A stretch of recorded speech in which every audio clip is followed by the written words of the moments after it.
All right, Mary Ross Gilbert is our senior equity analyst covering retail, and we want to get to some earnings. It's not often that you have a retail company come out with earnings at this point in the earnings season, but every once in a while it does happen. So yeah, the retailers are usually a month late. They're usually a month late, and then you know, some. they're off schedule with what the rest of the companies are doing right now. Let's talk about Levi's right now, because Levi's has boosted its outlook. Its direct-to-consumer strategy appears to be paying off. Mary, tell us a little bit more about what we've learned about Levi's when it comes to its outlook. Yeah, so when it comes to its outlook, and when you think about the beat in the quarter, and what the company said on their earnings call, is that the beat was really driven by the wholesale side of the business. Clearly, direct-to-consumer led growth. You know, it was up double digits, up about 10%. But when you look at the wholesale business, that was very strong in the quarter. And because of that, that's where they got sort of the beat there. But I think that the company has always done a very good job managing investor expectations. We completely expected a beat and raise.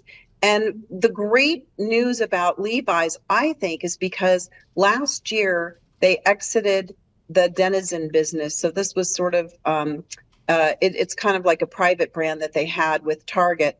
They also exited Dockers. So they really got out of businesses that were really dragging down the top line. And so now what you have left is really Levi's and Beyond Yoga.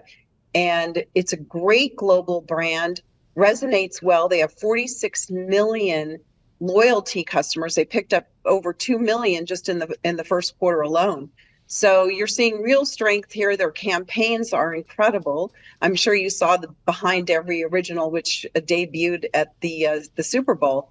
So it's fabulous. Features Doichi among other stars in that campaign, and it's going to be a multi-year drop. That's kind of like what they did with the Beyonce campaign, where you have these series of campaigns, and they're so fun. All right. The TV show Love Story, John F. Kennedy Jr. and Carolyn Bessette. How does that relate to Levi's?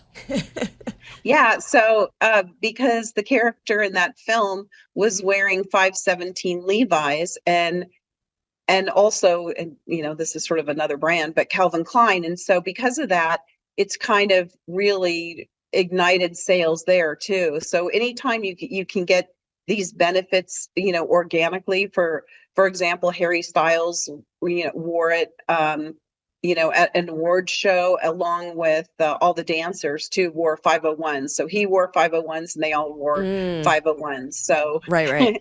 I mean, it's at the heart of culture. If you look around, I was at the golf club Friday night and I saw this very stylish young lady wearing Levi's jeans with heels and, you know, a beautiful blouse. And it's like, wow. So yeah, well, it's kind of everywhere. As Alexis was reminding us, the 90s are back, and it's a Levi's 517, the men's bootcut jeans that Carolyn Bessette Kennedy, or the character portraying Carolyn Bessette Kennedy, was wearing.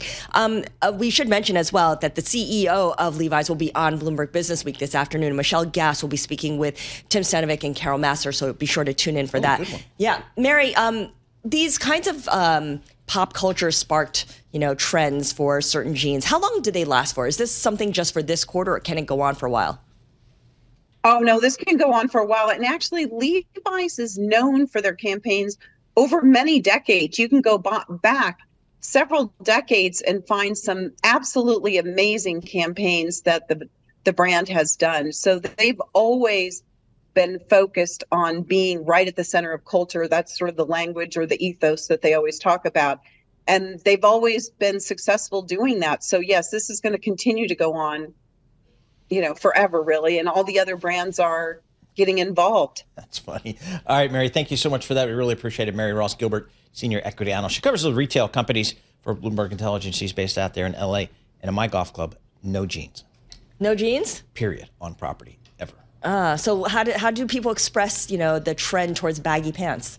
Or they don't? Yeah, they don't. They wear khakis, and that's about it. That's unchanged since the 90s. Yeah. Unchanged since the 80s. Yeah, I don't know. That's just kind of how they roll there. Because she mentioned that, my antenna popped up, and I was like, boy, I wish we could wear jeans.